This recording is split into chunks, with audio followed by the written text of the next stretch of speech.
আপনারা দেখছেন হরিভক্তি টিভি, প্রথম থেকেই সত্য কথা বলে।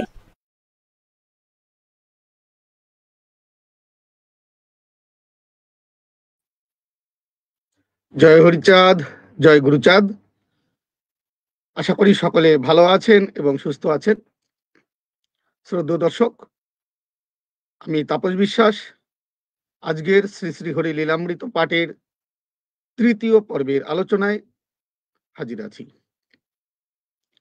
সাধু গোসাই বৈষ্ণব এবং অনন্ত কোটি ঠাকুরের ভক্তবৃন্দের শ্রীপাদ পদে প্রণাম জানিয়ে আজকের শ্রী শ্রী হরি লীলামৃত পাঠের তৃতীয় পর্বে আমরা প্রবেশ করব। আপনারা অনেকেই অনুরোধ করেছেন শ্রী শ্রী হরি লীলামৃত পাঠ বিভিন্ন সাধু গোসাই পাগলরা তারা সুরে ছন্দে করে থাকে। তাই সুর ছন্দে যদি শ্রীহরি লীলামৃত পাঠ করতে যাওয়া হয়, অনেকটা সময় অতিবাহিত করা হয়, তাহলে মূল শ্রীহরি লীলামৃতের পাঠের যে আলোচনা সেটা অনেক সময় লেগে যায়, সময় সাপেক্ষ ব্যাপার হয়। তাই আপনারা অনুরোধ করেছেন শ্রীহরি লীলামৃত পড়ার মতো করে পড়ে গিয়ে তার ব্যাখ্যা এবং আলোচনা করতে। তাই আপনাদের আদেশ শিরোধার্য করে আমি আজকের থেকে শুরু করছি শ্রীহরি লীলামৃত পাঠ পড়ার মতো করে পাঠ করে এবং তার যথাসাধ্য শাস্ত্রসম্মত আলোচনা আপনাদের সামনে তুলে ধরব। শ্রদ্ধেয় দর্শক, আজকের শ্রী শ্রী হরি লীলামৃত পাঠের যে অংশটি পাঠ হবে সেটি হচ্ছে আদিখণ্ডের প্রথম তরঙ্গের করঙ্গমালা মাহাত্ম্য নিয়ে আমরা কথা বলবো, দণ্ডভঙ্গ বিবরণ এবং করঙ্গমালার মাহাত্ম্য নিয়ে কথা হবে, পাঠ হবে। বিষয়টি প্রথমে একটু আমি আলোচনা করে যাব। দণ্ডভঙ্গ বিবরণ বিভিন্ন সময়ে বিভিন্ন বৈষ্ণবগণ, বিভিন্ন সাধু গোসাইগণ বিভিন্নভাবে ব্যাখ্যা করে থাকেন।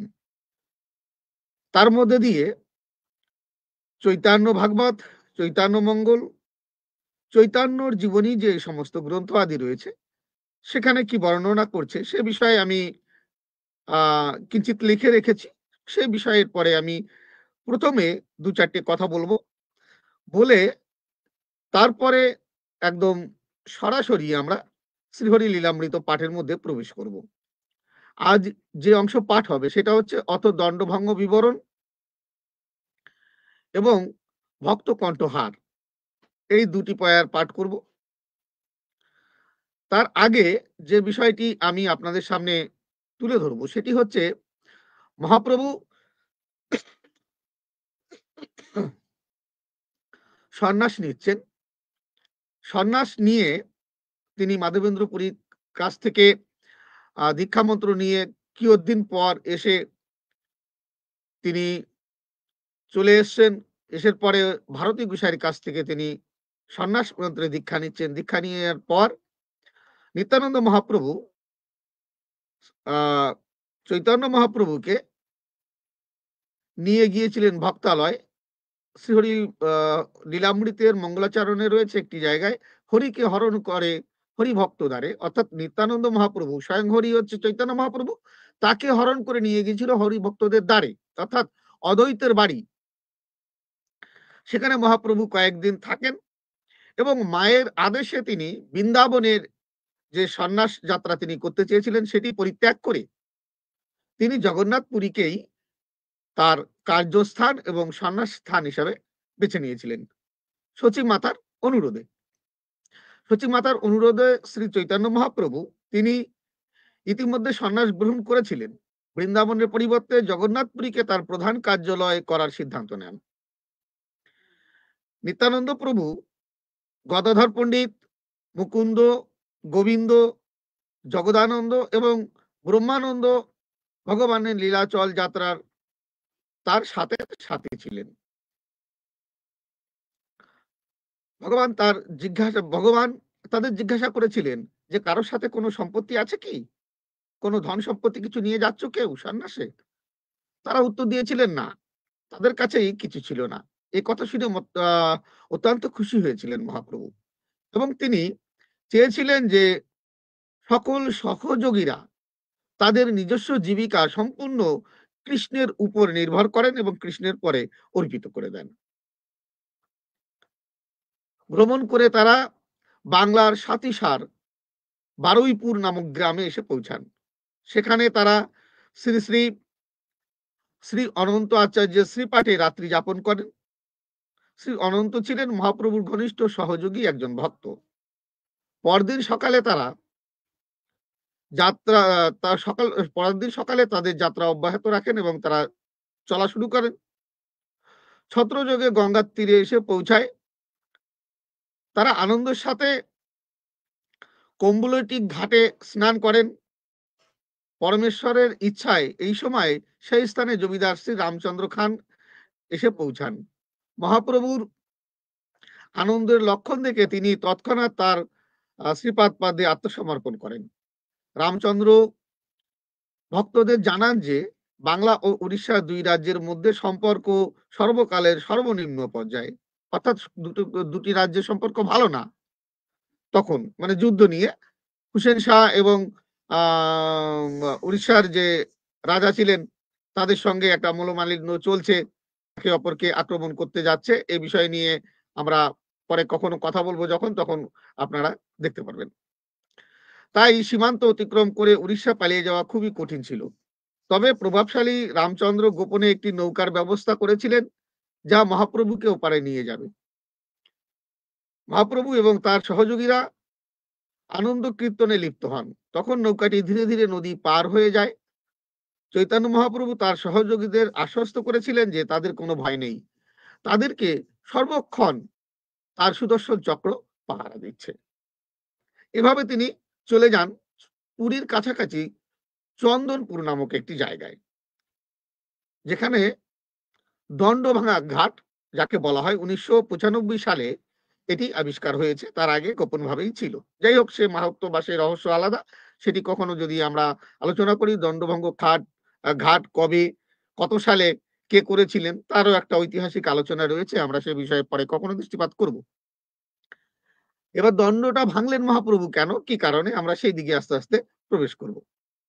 নিত্যানন্দ প্রভু মহাপ্রভুর প্রতি তীব্র ভালোবাসায় মগ্ন থাকতেন সবসময়। তিনি মনে করতেন যে আমার হৃদয়ের মাঝে স্বয়ং মহাপ্রভু বিরাজ করেন। কখনো কখনো মহাপ্রভু হাসছেন, কখনো গর্জন করছেন, কখনো লম্ফ দিচ্ছেন, আবার কখনো নদীতে ঝাঁপ দিয়ে পড়ে সাঁতার কাটতে শুরু করে দিচ্ছেন।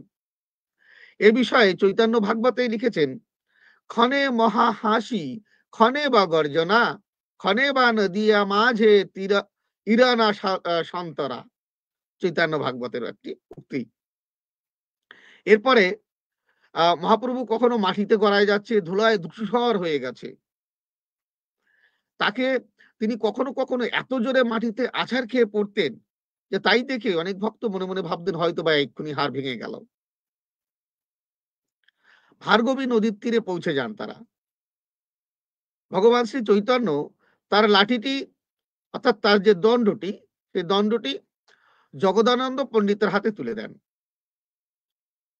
শ্রী চৈতন্য মহাপ্রভু পবিত্র স্নান করার উদ্দেশ্যে নদীতে নেমেছিলেন এবং স্নান করতে চেয়েছিলেন। পরে তিনি ভগবান কপটেশ্বর মহাদেবের মন্দির দর্শন করার জন্য নদী পার হয়ে ওপারে যান। ভক্তরা এপারে দাঁড়িয়ে আছে। জগদানন্দের কাছে কিন্তু দণ্ড দিয়ে গেছে মহাপ্রভু। মহাপ্রভুর সন্ন্যাস দণ্ড ধারণের দায়িত্ব থাকা জগদানন্দ পণ্ডিত কিছু সময়ের জন্য নিত্যানন্দ প্রভুর হাতে এটি অর্পণ করেছিলেন, কারণ তিনি ভিক্ষা করতে বেরিয়েছিলেন। জগদানন্দ ওই সময় ভিক্ষা করতে যান, খেতে তো হবে কিছু, তাই ভিক্ষা কিছু সামগ্রী পাওয়ার জন্য নিত্যানন্দের কাছে মহাপ্রভুর দণ্ডটি খানিক সময়ের জন্য দিয়েছিলেন এবং দিয়ে তিনি ভিক্ষা করতে গিয়েছিলেন। জগদানন্দ প্রভু নিত্যানন্দকে অনুরোধ করেছিলেন যে তিনি ফিরে না আসা পর্যন্ত এটি খুব সাবধানে তার কাছে যেন তিনি রক্ষা করেন। এই বলে তিনি ভিক্ষা করতে চলে গেলেন। এটা অবশ্যই মনে রাখতে হবে যে কবি কর্ণপুরের একটা রেফারেন্স আমি এখানে দেবো, একটা বিষয় মনে রাখার মতো। সেটা হচ্ছে কবি কর্ণপুর রচিত শ্রী চৈতন্য সহস্র নাম। এখানে ভগবানের দুটি নামের কথা উল্লেখ করা হয়েছে, যথা দণ্ডিক অর্থাৎ দণ্ডধারী এবং ন্যস্ত অর্থাৎ দণ্ডকৃত। যিনি এই স্থানে দণ্ডরূপে নিজেকে প্রতিষ্ঠিত করেন, নিজেই স্বয়ং দণ্ড। অতএব ভগবান চৈতন্যের দণ্ড ছিলেন তার পরম সঙ্গী এবং ভগবানের সাথে আলাদা ছিলেন না। মহাপ্রভুর কাছে যে দণ্ড ছিল সেই দণ্ড এবং মহাপ্রভুর মধ্যে কোনো প্রভেদ ছিল না এমন ভাবে মনে করতেন, এবং যদিও সন্ন্যাসীর হাতে দণ্ড ঠিক তেমনই মর্যাদা সম্পন্ন, এটি আপনারা প্রত্যেকে কম বেশি হয়তো বা জানেন। চৈতন্য মঙ্গলে ভগবান চৈতন্যের দণ্ড কৃষ্ণের বাঁশির সাথে আলাদা নয় বলে কিন্তু বর্ণনা করা হয়েছে। ভগবান চৈতন্য মহাপ্রভুর দণ্ডকে সম্বোধন করা হয়েছে ঠিক এইভাবে: কৃষ্ণ অবতার বংশী আহা মোর করে মোহিত করিলা, তুমি অখিলা সংসারে এবে দণ্ড হায়ন মোরা আইলা, করেতে কালী যুগে পাষণ্ড দলনা হেতু রীতে। চৈতন্য মঙ্গল মধ্যখণ্ড। এখানে এর অর্থ ঠিক এমনটি হয়: শ্রীকৃষ্ণ রূপে আমার অবতারে তুমি আমার হাতের বাঁশি রূপে সমগ্র বিশ্বকে মোহিত করেছিলে, এবং এখন এই বর্তমান অবতারে অর্থাৎ আমি চৈতন্য অবতারে কলিযুগে দুর্বৃত্তদের অর্থাৎ পাষণ্ডদের দলন করার জন্য আমার হাতের দণ্ড হিসাবে তুমি আবির্ভূত হয়েছ। যা হোক, এবার মহাপ্রভুর দণ্ডলীলা নিয়ে আলোচনা করা যাক। সন্ন্যাস দণ্ড ধারণ করে নিত্যানন্দ প্রভু হাসতে শুরু করলেন। অপ্রাকৃত আবেগ মগ্ন হয়ে তিনি দণ্ডের সাথে কথা বলতে শুরু করে দিলেন। কারণ কি, মহাপ্রভু যেমন ভাবে আপ্লুত, সর্বক্ষণ বিগলিত অবস্থা, ঠিক তদরূপ নিত্যানন্দ মহাপ্রভু কিন্তু ভাবে আপ্লুত, এবং তিনি মহাপ্রভুর থেকেও আরো বিশেষভাবে উদ্দণ্ড নৃত্য করা, কখনো ধুলায় মানে গড়িয়ে যাওয়া, কখনো পাগলের মতো প্রলাপ বকা, এবং মহাপ্রভুকে সর্বস্ব নিজের শক্তি মনে করতেন। তিনি যুক্তি দিলেন যে, দণ্ডের সঙ্গে কথা বলছেন, যুক্তি দিচ্ছেন যে যাকে আমি হৃদয় বহন করছি তার পক্ষে এই দণ্ডভার বহন করে চলবে না, না, না, এটাই অনুচিত। তিনি কিন্তু ক্রোধিত হচ্ছেন মহাপ্রভু। চৈতন্য ভাগবতে লিখেছে, ওহে দণ্ড, আমি যারে বহি হৃদয়ে, সে তোমাকে বহিবে এই কি যুক্ত নহে। এই কথাটি বলে তিনি দণ্ডকে ৩ খণ্ড করেছিলেন। অসীম শক্তিশালী নিত্যানন্দ রাম দণ্ডটি ৩ টুকরো করে ভেঙে ফেলেছিলেন। বৃন্দাবন দাস ঠাকুর এখানে উল্লেখ করেছেন যে কেবল পরমেশ্বর ভগবানই তার নিজের ইচ্ছা বোঝেন, তাই আসলে দণ্ড বা কেন দণ্ডটি ভেঙেছিলেন তা কারো পক্ষে জানা সম্ভব ছিল না। ভগবান নিত্যানন্দ গৌর রায় অভ্যন্তরীণ মনোভাব জানেন, এবং এর বিপরীতে ঠিক যেমন লক্ষণ শ্রী রামের হৃদয়ের সন্ধান জানেন। অর্থাৎ মহাপ্রভুর হৃদয়ে কি বার্তা চলছে, কি ভাব, সেটা একমাত্র নিত্যানন্দ বোঝে। সেটি বৃন্দাবন দাস তার চৈতন্য ভাগবতে লিখছেন যে সেটি কারোর পক্ষে ব্যাখ্যা করা সম্ভব নয়। তবে কেন তিনি ভেঙেছিলেন তার কিছু উদাহরণ তিনি দিয়েছেন, যে একমাত্র যিনি এই বিশ্ব ব্রহ্মাণ্ডের মালিক, ব্রহ্মা বিষ্ণু মহেশ, যার আজ্ঞাকারী, সেই মহাপ্রভু এই সামান্য দণ্ড, এ দণ্ড তোকে বহন করে চলবে, না, না, না, না, কদাপি সম্ভব না। এই চিন্তা করে ক্রোধের সহিত তিনি দণ্ডকে ভেঙেছিলেন এবং ৩টি টুকরো হয়েছিল। নিত্যানন্দ প্রভু কেন আসলে দণ্ড ভেঙেছিলেন তার অনেক কারণ কিন্তু প্রবীণ বৈষ্ণবেরা সামনে তুলে ধরেছেন।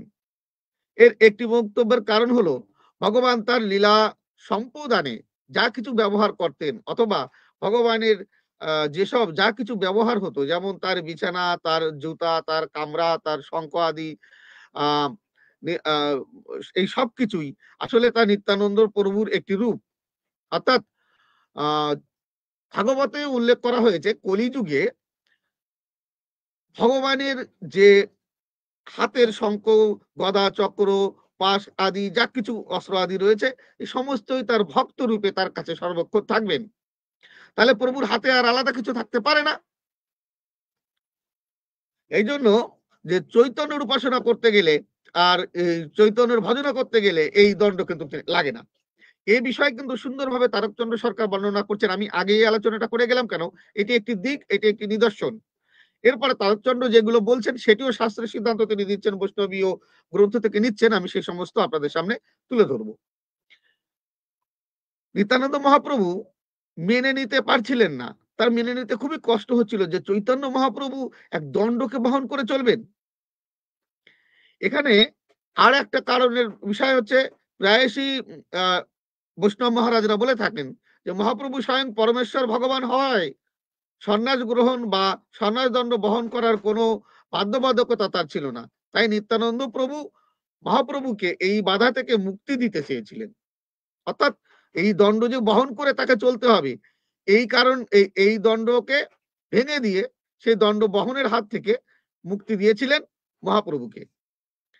এটি হচ্ছে বৈষ্ণবীয় চিন্তা ভাবনা, বৈষ্ণবীয় একটা সিদ্ধান্ত আমরা বলতে পারি। এরপর আমরা চলে যাব একদম সরাসরি শ্রীহরি লীলামৃতর পাঠে। সেখানে গিয়ে আমরা দেখব যে তারকচন্দ্র সরকার মহাশয় তিনি কি বলছেন।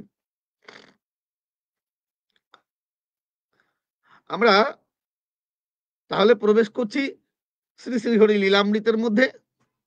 লীলামৃতের আদিখণ্ড প্রথম তরঙ্গ অত দণ্ডভঙ্গ বিবরণ। এখানে বলছে, এবে শুনো দণ্ডভঙ্গ নিগুড় কারণ, দণ্ড ভাঙা ঘাট এবে আছে নিরূপণ। ভারতীকে কইলা গুরু কাটোয়ায় আসি, শ্রী গৌরাঙ্গ রূপে প্রভু হইল সন্ন্যাসী। দণ্ড কমণ্ডল করে কোটিতে কপিন, সন্ন্যাসী হইল পরে অতি দীনহীন।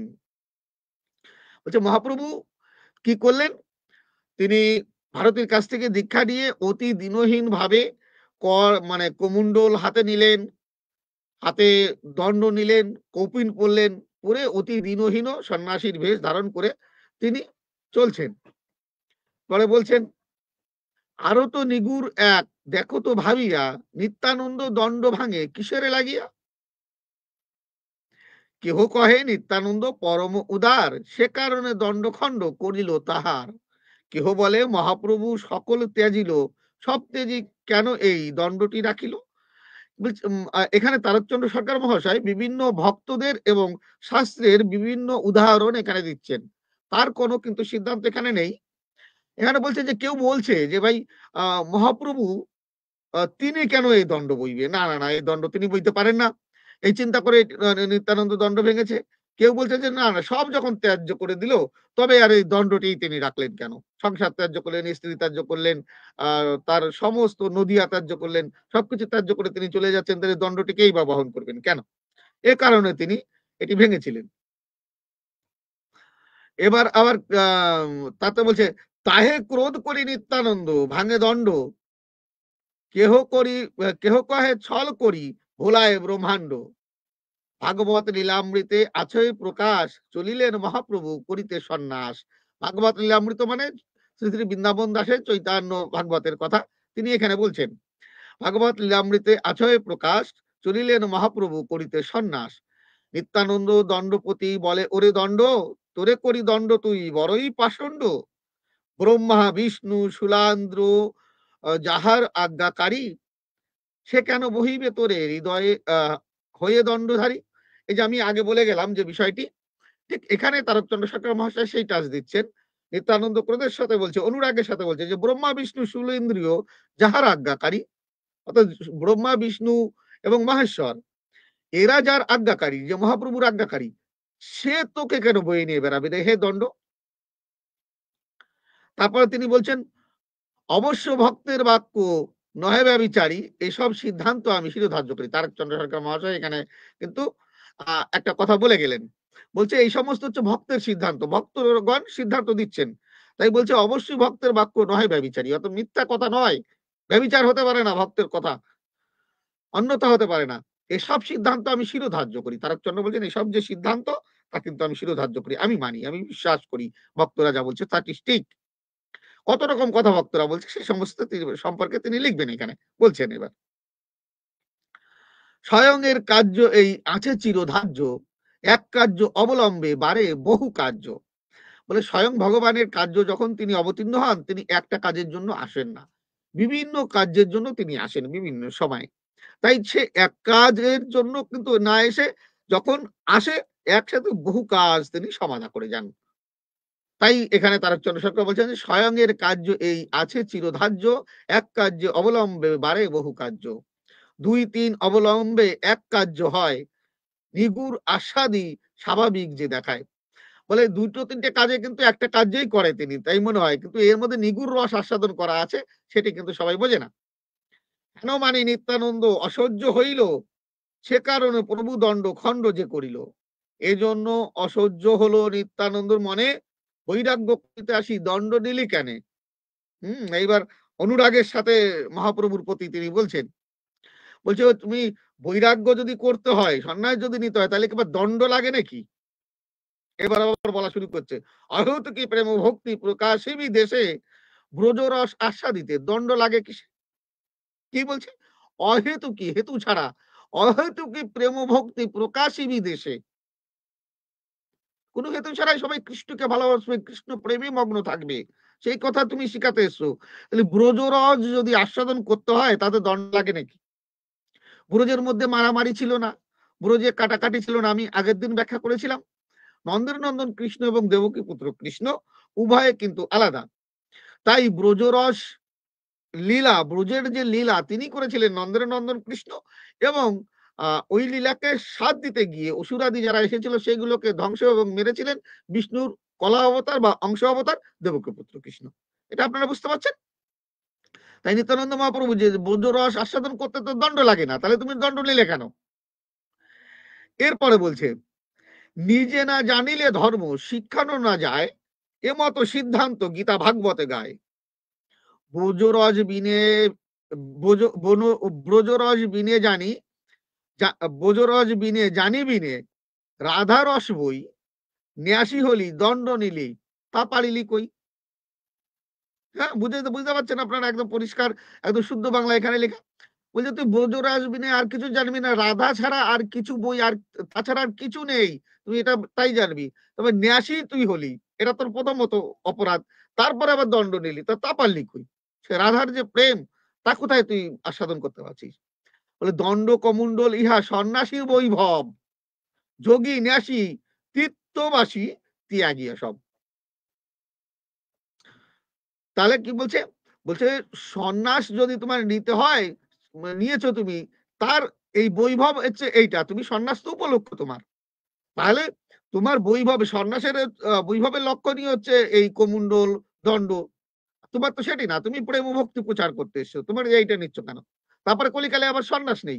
দেখুন এখানে উল্লেখ করছে তারকচন্দ্র সরকার মহাশয় বলছেন, কহে ব্যাস সন্ন্যাস নাহি কলিকালে, তার মধ্যে বৃথাকার যে দণ্ড নিলি কেন। এরপরে শ্লোকটি হচ্ছে, অশ্বমেধ গবালক্ষ সন্ন্যাস ফল পৈতৃকম, দেবরেণ সুতোৎপত্তি কলৌ পঞ্চ বিবর্জিতাম। অর্থাৎ অশ্বমেধ গবালক্ষ কথাটির মানেই হচ্ছে অশ্বমেধ যজ্ঞ এবং গোমেধ যজ্ঞ, এগুলো নিষিদ্ধ কলিকালে, সন্ন্যাস নিষিদ্ধ, এবং মাংস দ্বারা পৈতৃক শ্রাদ্ধ নিষিদ্ধ। মাংস দ্বারা অর্থাৎ আগে এখানে পলপিত্র, পলপিত্রকম, অর্থাৎ পল কথাটির অর্থ হচ্ছে কাঁচা মাংস। মাংস অর্পণ করা হতো, আগে ব্রাহ্মণদের দেওয়া হতো, দান করা হতো, পিতৃ শ্রাদ্ধের উদ্দেশ্যে কাঁচা মাংস দেওয়া হতো। তাই বলছে যে এটি কিন্তু দেওয়া যাবে না, নিষিদ্ধ। তারপরে দেবের সুত উৎপত্তি, অর্থাৎ দেবরের দ্বারায় সুত উৎপত্তি, ছেলে পেলে উৎপত্তি করা, এইগুলো কলিকালে বিবর্জিত, অর্থাৎ নিষিদ্ধ। তারপরে বলছেন, মাধুর্যের মধ্যে নাহি সন্ন্যাসের ধর্ম, সন্ন্যাসীর ন্যাসযোগ ঐশ্বর্যের কর্ম, অকামনা শুদ্ধ প্রেম স্বভক্তি আশ্রয়, দেবে জীবে আচারিবে তা কই হয়। বলছে মাধুর্যের ভাবের মধ্যে সন্ন্যাস তো চলে না।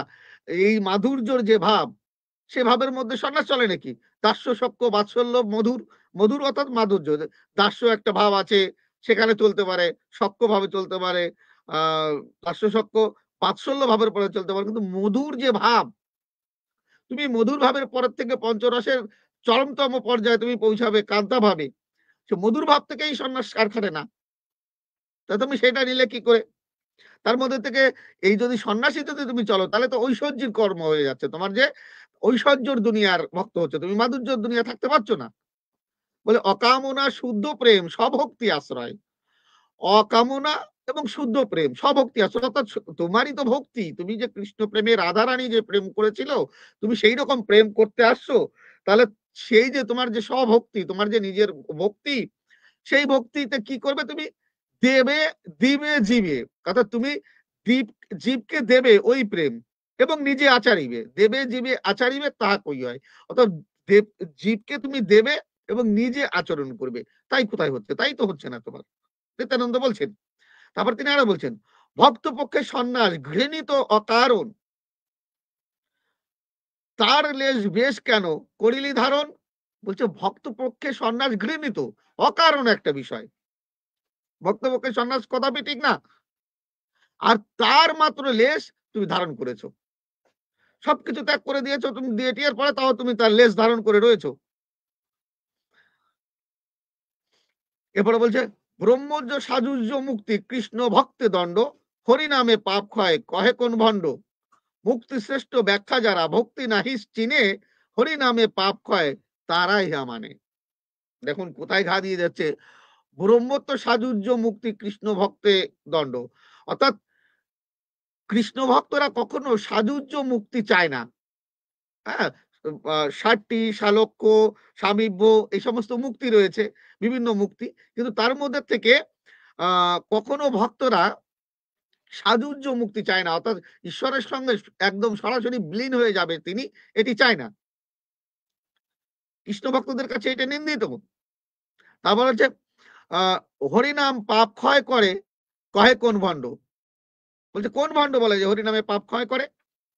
মুক্তি শ্রেষ্ঠ ব্যাখ্যে যারা ভক্তি নাহি চেনে, হরিনামে পাপ ক্ষয় তারাই ইহা মানে। তার মানে মুক্তিকে যারা শ্রেষ্ঠ করে, হ্যাঁ, একদম এই যে মুক্তি পাওয়ার জন্য মানুষ আজকাল খুব উগ্রীব হয়ে থাকে। তাই বলছেন যে যারা মুক্তিকে শ্রেষ্ঠ মনে করে, তারাই একমাত্র বিশ্বাস করে হরিনামে পাপ খণ্ডন হয়, এবং হরিনামে পাপ খণ্ডনের জন্য তারা হরিনাম করে। যারা মুক্তিকে শ্রেষ্ঠ বলে, মুক্তি নিয়ে কোথায় যাওয়া যায়? মুক্তি পেয়ে মানুষ স্বর্গে যায়। কিন্তু এখানে বলছে হরিভক্ত যারা, কৃষ্ণ ভক্ত যারা, তারা মুক্তি চায় না, পুণ্যকে স্থান দেয় না, তো পাপ কোন ছাড়, তাই না? ঠিক পুণ্যকে পর্যন্ত এরা স্থান দিতে চায় না, পাপ তো দূরের কথা, আর মুক্তি তো দূরের কথা। এরা কি চায়? প্রভুর সালক্ষ্য মুক্তি চায়, অর্থাৎ প্রভু যেখানে স্বয়ং গোলক ধামে প্রভু যদি থাকে, হরিধামে যদি প্রভু থেকে থাকে, তো তার স্বধামেতে সে পৌঁছাতে চায়, গিয়ে প্রভুর সেবা শুশ্রূষা ভালোবাসা, প্রভুর সেবা করতে চায়, সেখানে প্রভুর পদ সেবা করতে চায়। তাই এখানে আহ বুঝাচ্ছেন। তারপরে বলছে হরিনামে প্রেম প্রাপ্ত সাধুদের বাণী, প্রেম রূপা আল্লাদিনী রাধা ঠাকুরানী। বলছে হরিনামে, না তার আগে একটা লাইন থেকে গেছে, মুক্তিকে যে করে তুচ্ছ ভক্তি করে সার, পুণ্যকে না দেয় না স্থান পাপ ছাড়ে, আমি বলে গেলাম। বলছে মুক্তিকে যে করে তুচ্ছ, মুক্তিকে যদি তুচ্ছ করে ভক্তিকেই একমাত্র সার করে, যে প্রভু আমি কিছু চাই না, তুমি ভালো থাকো, এবং অটল ভক্তি যার, কোনো কিছুর দ্বারায় যার ভক্তিকে টলানো সম্ভব নয়, সে মুক্তি চায় না, মুক্তিকামী ভক্ত নয়, সে স্বর্গ চায় না। অশ্বিনীকর্তার গানে দেখবেন স্বর্গকে জেল বলে বলেছেন অশ্বিনীকর্তা, তিনি বলছেন স্বর্গ জেল এড়াইতে চাই, স্বর্গকে জেল বলে সাধুরা। তাহলে তাই বলছে যে মুক্তিকে যে তুচ্ছ করে ভক্তি করে সার, পুণ্যকে দেয় না স্থান পাপ কোন ছাড়। বলছে যিনি ভক্তিকে সার করে, সে পুণ্যকে তো স্থানই দেয় না, তা পাপ কোন ছাড়। পাপ পুণ্য বিচারের মধ্যে থাকে যারা সন্ন্যাসী হয় তারা। এবার বলছে হরিনামে প্রেম প্রাপ্ত, হরিনামে কি হয়? হরিনামে প্রেম প্রাপ্ত হয়, হরিনামে প্রেম প্রাপ্ত সাধুদের বাণী, প্রেম রূপা আল্লাদিনী রাধা ঠাকুরানী। তাহলে কি প্রাপ্ত হয়? প্রেম। আর সেই প্রেমটি কি? সেই প্রেম রূপ স্বরূপই হচ্ছে স্বয়ং রাধা ঠাকুরানী। রাধা কি? এখানে একটু বলি, আহ রাধা হচ্ছে প্রত্যেকটা ভক্ত, হরি ভক্ত, কৃষ্ণ ভক্ত, আহ শাক্ত শৈব ভক্ত, যারা একদম ভক্তি মার্গে আছে এবং ঠাকুরের একানিষ্ঠ ভক্ত, তারাই প্রত্যেকে আল্লাদিনী স্বরূপিনী, অর্থাৎ সেই রাধা ঠাকুর স্বরূপ।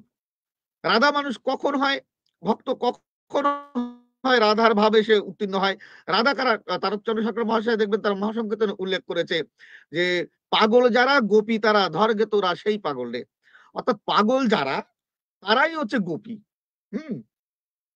তাহলে পাগল কারা হয়? ঠিক দেখুন আমি, তাপস বিশ্বাস, আরো ভক্তবৃন্দ যারা আপনারা দেখছেন, প্রত্যেকে কম বেশি আমরা যারা সমাজে চলছি আমাদের চলার একটা নির্দিষ্ট ধারা আছে। ঠিক এই ধারা যাদের পাল্টে যায়, ধারা ধায়াকার রয়াকার, এই ধারা বা নিয়ম, আমরা যে রেগুলারেশন যেভাবে চলছি রেগুলার, সেই যে চলার ধারা যাদের পাল্টে যায় অর্থাৎ উল্টে যায়, ঠিক তখনই রাধা হয়। দেখবেন দয়াকার রয়াকার ধারা ঠিক উল্টে দিয়ে দেখুন রয়াকার দয়াকার রাধা। আর ঠিক আমার ঠাকুরের ভক্ত পাগল যারা ছিল তাদেরও চলার ধারা দেখবেন পুরো পাল্টে গেছিল। কখন খাচ্ছে, কখন খাচ্ছে না, কখন গড়াগড়ি যাচ্ছে, কখন কাজে, কখন বিররম্ভে হরিবোল, হরিবোল করে ধ্বনি দিচ্ছে। ঠিক পাগলের কেমন করণ তার কিছুটা বুঝতে পারবেন যদি আপনারা অশ্বিনীকতার একটা গান আছে না? আ সেটা হচ্ছে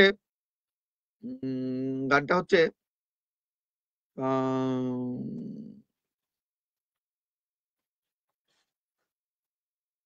আহা! ভুলে গেলাম গো গানটা আমার জাস্ট এই পর্যন্ত মনে আসছে আমি ভুলে গেছি।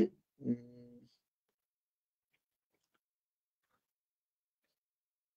আর যাই হোক আমার মনে পড়বে। যাই হোক তাহলে রাধার যে বিষয়টি সেটি হচ্ছে প্রত্যেকটা ভক্ত রাধা হতে পারে।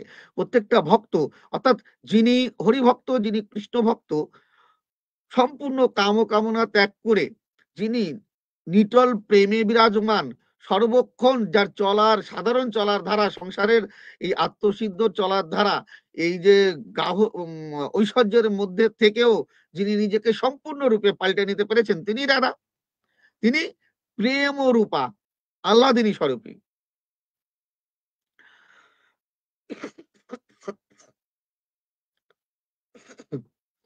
হ্যাঁ, মনে পড়ে গেছে অশ্বিনী কথা গানটার কথা। হরিচাঁদ দৃষ্টিভূতে পেলেও যারে। এই গানটা। এই গানটার মধ্যে দেখবেন আপনারা এই গানটা একটু পাঠ করবেন। সেখানে দেখবেন পাগলের কি ভাব। কখন হাসছে, কখন কাঁদছে, কখন ধুলায় গড়িয়ে যাচ্ছে তার কোনো ঠিক নেই। কখন তার খাওয়া-দাওয়া আলাদা, তার বলা আলাদা, তার গর্জন আলাদা, তার সবকিছু আলাদা। অর্থাৎ আমরা যে সাধারণ ধারায় চলি তার থেকে সে উল্টো ধারায় চলে। অর্থাৎ তার ধারা পাল্টে গেছে বলেই সে রাধা। সে সর্বক্ষণ প্রেমে মগ্ন, সর্বক্ষণ ঝুঁকে নাম করতেই তালে আছে। হরিবোল, হরিবোল, হরিবোল, হরিবোল, হরিবোল অহর্নিশি তার ভিতরে জপে যাচ্ছে। তারা প্রেমের মানুষ। তাই তাদের আহ্লাদিনী ঠাকুরানীর সঙ্গে তুলনা করেছেন তারকচন্দ্র সরকার মহাশয় এখানে। বলছেন, হরিনামে প্রেম প্রাপ্ত সাধুদের বাণী প্রেমরূপা আহ্লাদিনী রাধা ঠাকুরানী। অর্থাৎ এই যে হরিনামে প্রেম প্রাপ্ত, কি প্রাপ্ত? প্রেম প্রাপ্ত। আর সেই প্রেম রূপা কি? আহ্লাদিনী ঠাকুরানী, রাধা ঠাকুরানী। হ্যাঁ? যেই নাম সেই হরি শ্রীমুখের বাক্য জীবে কেন মনে প্রাণে নাহি করে ঐক্য। নাম সুপ্রসন্ন হলে আহ্লাদিনী পাই বিশুদ্ধ প্রীতি ব্যাখ্যা আর বাক্য নাই। তাহলে কি বলছেন? বলছে যে নাম সেই হরি শ্রীমুখের বাক্য, যে নাম সেই স্বয়ং হরি। অর্থাৎ যে নাম করছি হরিবোল, হরিবোল নাম করছি আর আমি হরিবোল নাম আর হরির মধ্যে পার্থক্য কিছু না। সেটা যদি সর্বক্ষণ শরীরের মধ্যে বিরাজ থাকে, জারিত হতে থাকে সেই নাম, তাহলে আমার ভেতরে সেই হরির বিরাজমান সর্বক্ষণ। এরপরে বলছে তাহলেও জীবে কেন মনে প্রাণে ঐক্য করে না, বিশ্বাস করে না। তারা কেন এই নামটি করতে চাইছে না? এভাবে তারা নাম করে না। তাই বলছে নাম সুপ্রসন্ন হলে আহ্লাদিনী পাই। নাম যদি ভিতরে সুপ্রসন্ন হয়, আমার ভিতরে নাম এসে যদি একবার জাগরিত করতে পারি, আমার ভিতরে নাম অহর্নিশি যদি নামটি জপতে থাকে অবিচ্ছেদ্যভাবে, তাহলে কি পাওয়া যায়? নাম সুপ্রসন্ন হলে আহ্লাদিনী পাই। অর্থাৎ সেই প্রেম রূপ পাওয়া যাচ্ছে। বিশুদ্ধ প্রীতি এইখানে। এখানে হচ্ছে একদম বিশুদ্ধ প্রীতি। নাম যখন সুপ্রসন্ন হয়ে যায়, আল্লাদিনী যখন জাগরিত হয়ে যায়, নিজে যখন রাধাতে ভাবায়িত হয়ে যায়, সে যখন নিজেকে আ একদম প্রকৃত ভক্ত হিসাবে প্রতিষ্ঠিত করতে পারে, তখনই হয় বিশুদ্ধ প্রীতি। তাই বলছে বিশুদ্ধ প্রীতি ব্যাখ্যা আর বাক্য নাই। এই যে আ প্রেম প্রাপ্ত হয়ে যাওয়ার পর তার আর কিছু থাকে না। তার মধ্যে আর হরির মধ্যে পার্থক্যও কিছু থাকে না। কারণ সর্বক্ষণ তার মধ্যে কিন্তু এই নাম বিরাজমান। সর্বক্ষণ সে নামরূপে হরি সর্বক্ষণ তার মধ্যে থাকেন। এরপরে কি বলছেন? সুন্দর একটা কথা বলছে, শুদ্ধ মানুষেতে আরতি নৈষ্ঠিক ভজন তার কিসে গয়া কাশী আর বৃন্দাবন। নিত্যানন্দ কি বলছেন দেখুন, মহাপ্রভুকে বলছে শুদ্ধ মানুষ হতে আরতি, যার শুদ্ধ একমাত্র মানুষের প্রতি আরতি আছে, মানুষ আরতি তার নৈষ্ঠিক ভজন, হ্যাঁ, একদম নিষ্ঠাভাবে ভজন এবং মানুষের প্রতি যার আরতি, তার কিসে গয়া আকাশী আর বৃন্দাবন, তার গয়া আকাশী বৃন্দাবন কিছুই লাগে না। বিহাল বেশ মাত্র দণ্ড যে ধারণ, বলে বিহালের ভেষ মাত্র, বলছে বেহালের ভেষ মাত্র দণ্ড যে ধারণ, জ্ঞান মিশ্রা ভক্তি এত আইলো এখন। বলছে তুমি বেহালের ভেষ হয়ে তুমি যে পাগল পাড়া হয়ে গেছো, হয়ে যে দণ্ড ধারণ করেছো, এতেই তোমার ভিতরে জ্ঞান মিশ্র ভক্তিভাব এসে গেছে। জ্ঞান মিশ্র ভক্তিভাব অর্থাৎ জ্ঞান যত সময় তোমার থাকবে তত সময় পর্যন্ত কিন্তু তুমি সেই যে প্রেম শুদ্ধ আল্লাদিনী প্রেম প্রাপ্ত কিন্তু হবে না। অজ্ঞান যাবে, সজ্ঞান যাবে, এই দশা তোর যখন হবে, বাহ্য জ্ঞান সব পড়ে রবে। শ্রীনিকর্তা গানের পদে রয়েছে। আহ সেই গানের পদের থেকে এখানে দেখুন আমরা বুঝতে পারি যে তারকচন্দ্রের এই লেখার এই জ্ঞান কথাটি, যে জ্ঞান মিশ্র ভক্তিভাব তোর এলো, তোর জ্ঞান ভাব এখনো আছে, তাই তোমার জ্ঞান মিশ্র ভক্তিভাব এখানে চলছে, তাহলে তুমি সেই ভক্তি জায়গায় পৌঁছাতে পারছো না। তাই বলছে এত বাহ্য কহে যেই তার কেন দণ্ড। এই যে কথাগুলো, এই যে জ্ঞানগুলো কে দিতেন? মহাপ্রভু তিনি বলতেন। নিত্যানন্দ এবার মহাপ্রভুকে শোনাচ্ছে, বলছেন, বলছে এত বাহ্য কহে যেই, মানে এত কথা যিনি বলেন, এত বাহ্য কহে যেই তার কেন দণ্ড, এ কারণে নিত্যানন্দ দণ্ড কইল ভঙ্গ। এইবার তারকচন্দ্র বলছে যে এত কিছু কথা যিনি বলেন, যিনি আজ্ঞা দেন, প্রেম রূপা আল্লাহ যিনি পেতে গেলে কি করতে হবে, এতই যখন সে তার সবকিছু বলে, তবে তার হাতে দণ্ড কেন? এই জন্যই দণ্ডভঙ্গ করেছেন তারকচন্দ্র মহাশয় বলছেন এখানে, নিত্যানন্দ দণ্ডভঙ্গ করেছেন। এরপরে বলছে অন্তরে উল্লাস প্রভু বাহ্যে খেদান্বিত। প্রভু এই দণ্ড ভেঙেছে বলে বেশ অন্তরে কিন্তু খুব খুশি হয়েছে, কিন্তু বাহ্যে বাইরের দুনিয়ায় কিন্তু তিনি একটু রাগ দেখাচ্ছে নিত্যানন্দের প্রতি। কি বলছেন? অন্তরে উল্লাস প্রভু বাহ্যে খেদান্বিত, নিত্যানন্দ প্রেমে প্রভু হইল পতিত। এই ভাব মহাপ্রভু দেখিল আচারি, এই লীলায় প্রেম কই আচারিতে পারি। মনে মনে প্রভু ভাবছে যে সত্যিই তো সন্ন্যাস আমি নিলাম, তার তো একটা রেস্ট্রিকশন আছে, তার তো একটা নিয়ম আছে, সেটা তো আমাকে কিছু মেনে চলতেই হবে। তাই যদি চলতে যাই তাহলে আমি এই প্রেম কোথায় পালাম, এই লীলায় আমার দ্বারায় আর কিন্তু সেইভাবে প্রেম বর্তানো হবে না, তিনি ভাবছেন তাই। মহাভাবে দণ্ডভঙ্গ নিতাই মাতিল, সেই ভাব লইতে প্রভুর বাকি পড়ে গেল। এ কারণ অবতার হইল প্রয়োজন, এ লীলা করিলেন সে ভাব গ্রহণ। তাহলে কি বলছেন? মহাভাবের যে তার ভাব ছিল, তার যে আজ্ঞা, তার যে বাণী, তার যে কথা, তার যে উপদেশ, সে ভাব নিতে প্রভু কিন্তু বাদ পড়ে গেল। প্রভুরই কথা, প্রভুরই শিখানো, প্রভুরই উক্তি, কিন্তু তিনি সেটা আচরণ করতে বাদ পড়ে গেলেন, পারলেন না, কারণ তিনি সন্ন্যাস নিয়েছেন বলে। তাই বলছে এ কারণে অবতার হলো প্রয়োজন। প্রভু মনে মনে ভেবেছেন আমার সেই প্রেম আস্বাদন করতে হবে, তাই বলছে এ কারণে অবতার হলো প্রয়োজন, এই লীলায় করিলেন সে ভাব গ্রহণ। এই লীলা অর্থাৎ শ্রী হরিচাঁদ রূপে তিনি প্রকটিত হলেন, অবতীর্ণ হলেন, হয়ে তিনি সে ভাব গ্রহণ করলেন। জীবে প্রেম দিয়েছেন, বিতরণ করেছেন তিনি। তার আমরা বড় সাক্ষী পাই গোলক পাগল, হীরামন পাগল, দশরথ, মৃত্যুঞ্জয় আদি ঠাকুরের যত পারিষদ ভক্তবৃন্দ ছিল, সকলেই শ্রীমতী রাধারানীর আল্লাদিনী সর্ব শক্তি স্বরূপণী সব। তারা এক একজন রাধা, এক একজন ভজন। আপনারা দেখুন ভেবে, আহ গোলক পাগল নৃসিংহ মূর্তি ধারণ করতে পারছে, আবার লোচন গোস্বামী তিনি শ্রীকৃষ্ণ রূপ ধারণ করতে পারছেন। মানে এক একজন ভক্তই স্বয়ং রূপ স্বরূপ, কারণ এরা সকলেই সেই মানে প্রেমের তরঙ্গ বাহিত খনি, প্রেম সাগরে একদম সর্বক্ষণ সাঁতার খেলছে তারা, প্রেমে মগ্ন সর্বক্ষণ।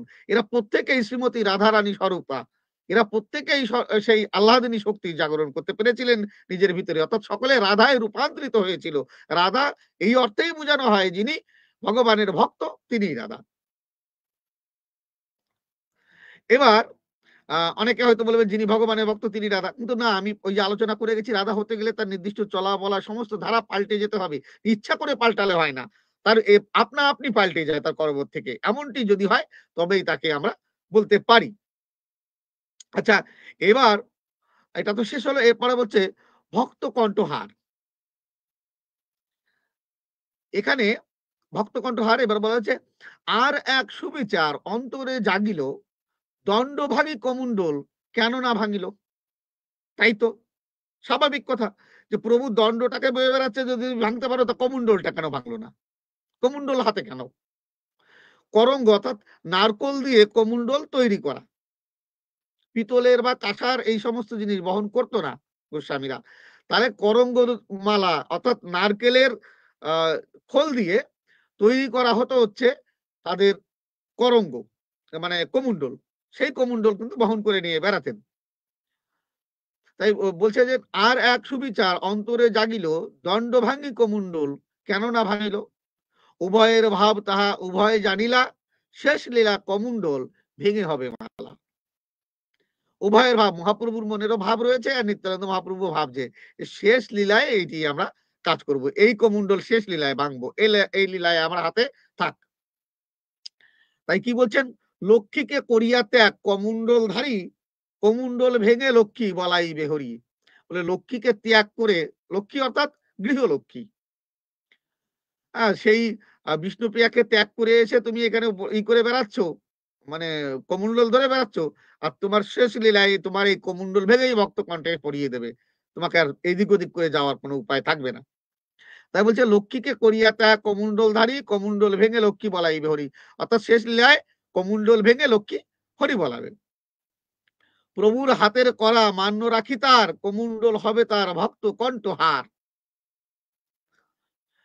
সে কারণ অবতার হইল প্রয়োজন, শুদ্ধ প্রেম বিতরণ জীবের কারণ। সুবিশুদ্ধ প্রেমদান গৌরাঙ্গ লীলায়, সে প্রেম শশিল প্রায় কলির মায়ায়। আদেশে গোলক চন্দ্র নরহরিকায়, রচিল তারক চন্দ্র ভেবে মৃত্যুঞ্জয়। তাহলে এখানে লক্ষ্মী যখন এই করঙ্গ ভেঙে মালা পরাবে, তাহলে হরিচাঁদ ঠাকুর রূপে যখন তিনি প্রকটিত হয়েছেন, লক্ষ্মী কিভাবে তার করঙ্গ ভেঙেছিলেন? মূলত আমরা মতুয়া দর্শন থেকে যতটা জানতে পারা যায়, মতুয়া দর্শন সম্পূর্ণরূপে এখনো পর্যন্ত লিখিত হয়নি। শ্রী শ্রী হরিচাঁদ ঠাকুরের সময় থেকে, গুরুচাঁদ ঠাকুরের সময় থেকে নিয়ে এ পর্যন্ত যে যে লীলা হয়েছে তার ক্রিয়দংশ লিপিবদ্ধ হয়েছে, সম্পূর্ণ লিপিবদ্ধ করা সম্ভব হয়নি। এখনো পর্যন্ত লিপিবদ্ধর কাজ চলছে, সংগ্রহ করছে ভক্তরা বিভিন্ন সময় বিভিন্ন জায়গায় গিয়ে। যে সমস্ত ভক্তরা স্বচক্ষে লীলা দর্শন করেছেন, এখনো পর্যন্ত কেউ কেউ কোনো কোনো স্থানে বেঁচে আছেন। তাই তাদের কাছে শুনলে বোঝা যায়, জানা যায়, সেখানে থেকে জানা যায় যে শ্রী শ্রী শান্তি মাতা তিনি এই করঙ্গ নারকুলের মালা প্রথম তিনি বানান। তিনি প্রথম এই করঙ্গ ভেঙে শিলে ঘষে ঘষে ঘষে ঘষে 4 কোনা তোলা মালা তৈরি করেছিলেন। সেই মালা তিনি গোলক পাগলকে সর্বপ্রথম পরিয়ে দিয়েছিলেন। এজন্য মতুয়া ভক্ত কণ্ঠহার শান্তি দেবীর কাছ থেকে সর্বপ্রথম গোলক পাগল প্রাপ্ত হয়। এটি সাধু গোসাই যারা আছে, পাগল যারা আছে, তারা কিন্তু বর্ণনা করেন বিভিন্ন আসরে। তারকচন্দ্রের শ্রী শ্রীহরি লীলামৃতের অনুযায়ী আমরা ভক্তকণ্ঠহার তত্ত্ব পেলাম। এবার অনেক অনেক সাধু গোসাই পাগল যারা আছে অনেকে লিখেছেন যে মতুয়া ভক্তকণ্ঠহার কেমন, কারা এটি ব্যবহার করেছে, তার বিশদ বিবরণ যদি আমরা অনুসন্ধান করি, তাহলে দেখা যাবে যে তারা যে বই লিখেছে সেখানে সর্বৈব মিথ্যা তারা লিখেছে। এটা বড় দুঃখের এবং করুণার। যদি কেউ ভক্ত কণ্ঠহার মাহাত্ম্য লিখে থাকে এবং আমার কথায় যদি আঘাত পান, আমাকে ক্ষমা করবেন। কারণ আমি আপনাদের আশীর্বাদে শাস্ত্র আদি অধ্যয়ন করেছি, একাধিকবার কোনোটা করতে হয়েছে। আবার এই যে বৈদিক ধর্মের যত শাস্ত্র গ্রন্থ আদি আছে, তা কিন্তু আমার আপনাদের আশীর্বাদে অধ্যয়ন করা সম্পূর্ণ হয়েছে। সেখানে কিন্তু তারা যে শাস্ত্রের রেফারেন্স দেয়, অর্থাৎ আমাদের মতুয়া কিছু কিছু গোসাইরা যে ভক্ত কণ্ঠহার মাহাত্ম্য লিখেছে, তারা যে শাস্ত্রের রেফারেন্স দিচ্ছে যে বিশ্বামিত্র তিনি আমি সংক্ষেপে বলি, ৪৪ মিনিট হয়ে গেছে, ১ ঘন্টা হতে চললো। আমি ১ ঘন্টার মধ্যে লাইভটি রাখবো যাতে সকলে দেখতে পারে পরবর্তীকালে। আ এবং আমি আপনাদের কাছে করজোড়ে নিবেদন জানাবো, যারা আলোচনা শুনছেন বা পরবর্তীকালে যারা শুনবেন, আপনারা বেশি, বেশি করে সবার কাছে ভাগ করবেন যাতে সকলে এই তথ্য জানতে পারে। আমাদের জানানোর প্রয়োজন। আর যারা নতুন দেখছেন তাদের কাছে অনুরোধ করব, আমাদের সঙ্গে যুক্ত হন, আমাদের ফলো করে আমাদের সাথে থাকুন। আপনারা যখন সাথে থাকেন, যখন যদি কমেন্ট বেশি পড়ে, আপনাদের আলোচনা শুনতে উৎসাহ যদি আমি দেখি যে সকলে শুনতে চাইছে, তো আমারও বিশেষ, বিশেষ আলোচনা আনতে ভালো লাগে। নতুন, নতুন শাস্ত্রীয় দিকগুলো মনে পড়ে।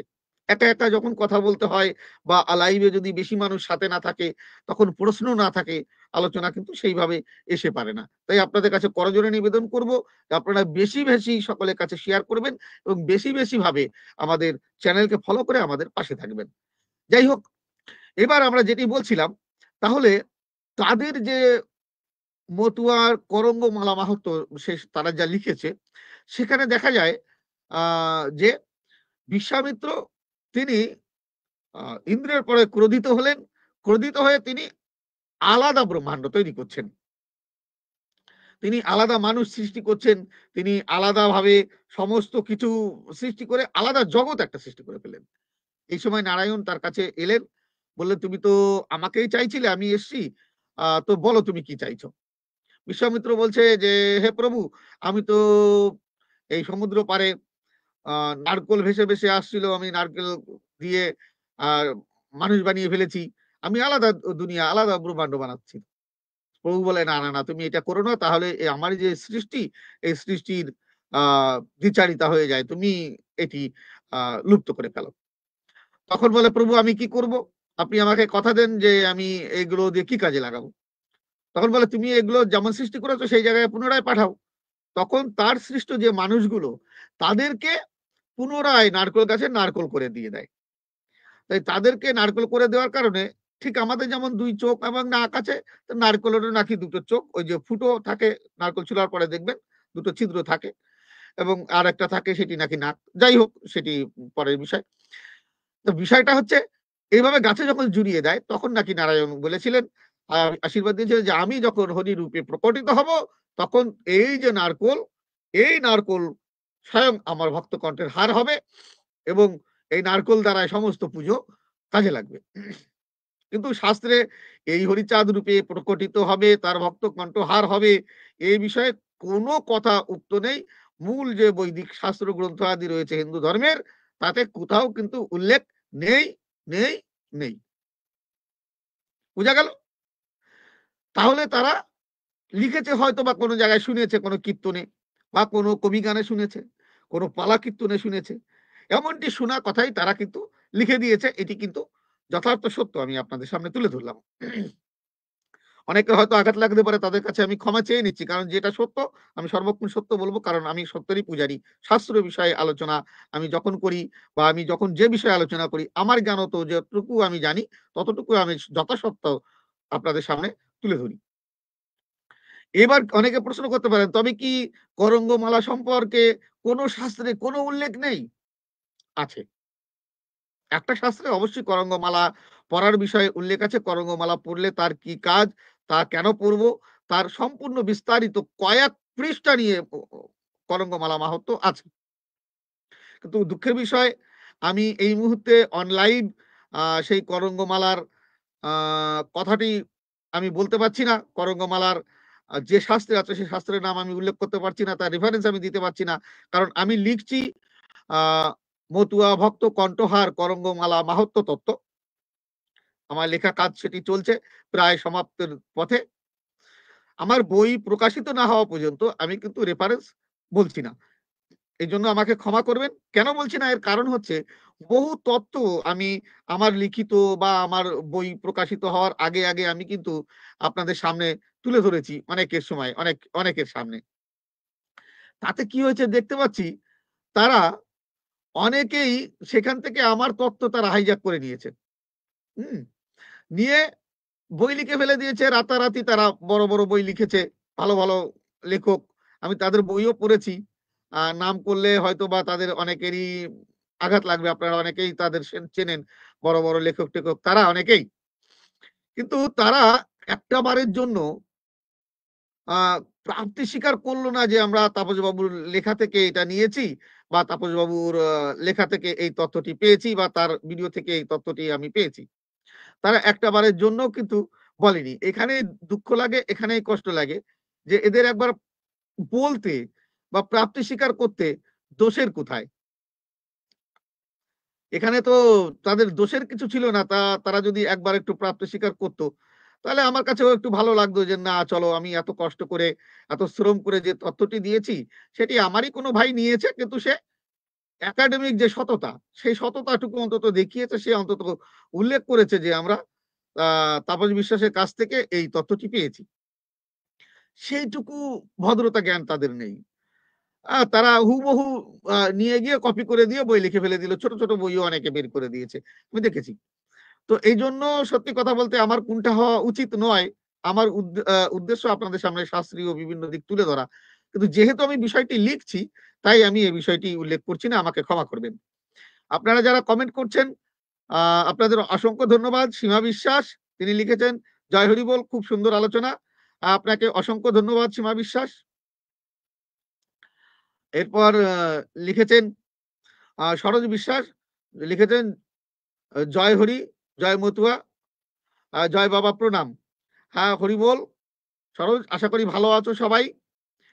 এবার বিষয়টা আশা করি আজকের আলোচনা থেকে তাহলে করঙ্গমালা তত্ত্ব এবং দণ্ডভঙ্গ যে বিবরণ, সেটি কিন্তু আপনারা জানতে পারলেন।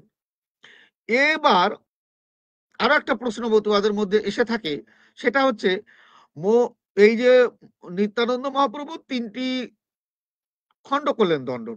তো মতুয়াদের হাতে কোন খণ্ড? হ্যাঁ? এই বিষয়ের পরে অনেক সময় প্রশ্ন থাকে। তো আমি চাইছিলাম যে এমন, এমন প্রশ্ন আসুক, যেগুলো আমি নিরসন করতে পারি। আপনাদের কাছে আমি আলোচনা তুলে ধরতে পারি। তাহলে আপনারা অনেক কিছু জানতে পারেন। কোন তোর গোল তোর নেই, দেখি না। হয়তোবা জানার ইচ্ছা নেই বা জানার স্পৃহা নেই। কোন একটা বিষয় জানাতে হয়। তাহলে আমাকে যেমন বলেছিলেন সুর করে পড়তে হবে না, আমি সুর করে পড়া বন্ধ করেছি। তো তদ্রূপ যদি আপনারা জানতে চান যে এই দণ্ডভঙ্গ যে করা হলো, তার যে ৩ টি খণ্ড হলো, কোন খণ্ড মতুয়াদের কাছে? কেনই বা সে খণ্ড তারা বহন করে? দণ্ড বহন করার কারণ কি? আর এই দণ্ডটা কবে থেকে এসছে মতুয়াদের হাতে? কে দিয়েছিল? এর ইতিহাস যদি জানতে চান যে কোন খণ্ড মতুয়ারা বহন করে থাকে, তাহলে অবশ্যই কমেন্টে আমাকে জানাবেন। আমি সেই বিষয়ের পরে অবশ্যই লাইভ করব, অবশ্যই আলোচনা করব। আর আগামীকাল ফেসবুকে আমি যে লাইভ থাকবো, সেখানে কিন্তু আ শাস্ত্রীয় কোনো এক দিক আপনাদের সামনে আমি তুলে ধরবো। আ সেই জায়গাটার থেকে আমরা দেখে নেব যে কি বলছে। বিশেষ করে হরিচাঁদ ঠাকুরের আমি জানিয়ে দিই, আগামীকাল যে আলোচনা থাকবে, আগামীকালের আলোচনার বিষয়বস্তু থাকবে হচ্ছে শ্রী, শ্রী হরিচাঁদ ঠাকুরের যে দেহ অবসান ঘটেছিল, অর্থাৎ হরিচাঁদ ঠাকুর যে মারা গিয়েছিলেন, তার দেহ কি হয়েছিল? আমরা অনেক সময় শুনতে পারি যে তার দেহ আ চিতা থেকে ভস্ম হয়ে গিয়েছিল। অনেকে বলে না, না তাকে দাহ করা হয়েছিল, কেউ বলে সমাধি করা হয়েছিল। আসলে হরিচাঁদ ঠাকুরের শেষ পরিণতি কি ঘটেছিল? তিনি কি গুরুচাঁদ ঠাকুরের মধ্যে সরাসরি ঢুকে গিয়েছিলেন? কি হয়েছিল? হরিচাঁদ ঠাকুরের শেষ পরিণতি কি হয়েছিল? কালকে এ বিষয়ে আমরা শাস্ত্রীয় আলোচনা আপনাদের সামনে তুলে ধরব। কালকে রাত ৮ টায় এই লাইভ শোনার আমন্ত্রণ জানিয়ে আজকে লাইভটি আমি শেষ করব। তার আগে আপনাদের একটা বিষয় জানাবো, যদি কেউ আমার লেখা বই সংগ্রহ করতে চান, শাস্ত্র ছাড়া জাতির অজানা ইতিহাস এবং আসল ভগবানের সন্ধানে, শ্রীহরি উপনিষদ, এই সমস্ত বই যদি আপনারা সংগ্রহ করতে চান, তাহলে দেখুন আমি দিয়ে দিচ্ছি। দেখুন নিচে একটা নাম্বার স্ক্রলিং হচ্ছে, যাওয়া আসা করছে, সত্য অনুসন্ধানী লাইব্রেরি। এই লাইব্রেরিতে ফোন করলে আপনারা আমার লেখা বই, সমস্ত বই পেয়ে যাবেন। আদি শ্রীহরি লীলামৃত পেয়ে যাবেন। এখানে ফোন করলে বিভিন্ন তথ্য, বিভিন্ন বই, তথ্য নয়, বিভিন্ন বই আপনারা এখান থেকে পেয়ে যাবেন সত্য অনুসন্ধানী লাইব্রেরি থেকে। বিশেষ করে আমার লেখা বই তো পাবেন, আর অন্য কি পাবেন আমি জানি না। এবং শ্রীহরি আমার লেখা বই, আসল ভগবানের সন্ধানে, শাস্ত্র ছাড়া জাতির অজানা ইতিহাস, শ্রীহরি উপনিষদ, তার সাথে আদি শ্রীহরি লীলামৃত এখানে কিন্তু পাওয়া যায়। এগুলো আমি জানি। আর অন্যান্য বই কি পাওয়া যায় অনলাইনে, তো তিনি বিক্রি করেন। তা আরো অন্যান্য কিছু হয়তো বা পাওয়া যেতে পারে, আপনারা ফোন করে একবার একটু দেখে নেবেন, এইটুকু অনুরোধ করছি করে আজকে লাইভের আলোচনা এখানে আমি সমাপ্ত করছি। সকলে ভালো থাকবেন এবং সকলে সুস্থ থাকবেন। জয় হরিচাঁদ, জয় গুরুচাঁদ।